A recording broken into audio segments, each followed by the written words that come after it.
তো গাইস এখন হচ্ছে রাত 9টা বাজে আর আমি এখন বাজার থেকে কেবলই আসলাম। তো দেখো গপুর শপিং করলাম, এই যে ফেব্রিকটা কিনে এনেছি কারণ কালকে অঙ্গরাগ করতে হবে আর পরশুদিন হচ্ছে জন্মাষ্টমী।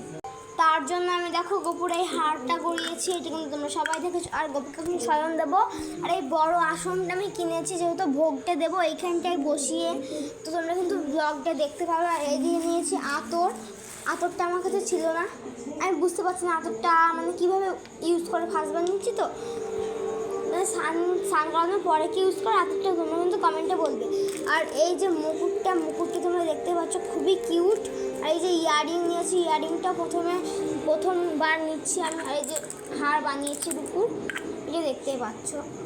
আর গৌরসের দেখো আসনটা, এটাই ছিল শপিং। আর আমি কিন্তু ড্রেসটা তো তোমরা সবাই বলবে যে ড্রেসটা কিন্তু আমি দর্জির কাছ থেকে বানিয়েছি, কারণ যে আমি কিনে নিচ্ছি কেনার পর ওইটা ভালো সেটিং হচ্ছে না, ওর জন্য মাপ দিয়ে সুন্দর করে ডিজাইন করে বানিয়েছি, ওইটা তোমার সঙ্গে শেয়ার করবো। তো কালকে কিন্তু অঙ্গরাগটা করছি, তার ভিডিও আসছে। আর কালকে কিন্তু স্বাধীনতা দিবস, তোমরা কে কে স্কুলে যাচ্ছ সকালে সেটা কিন্তু বলবে প্লিজ।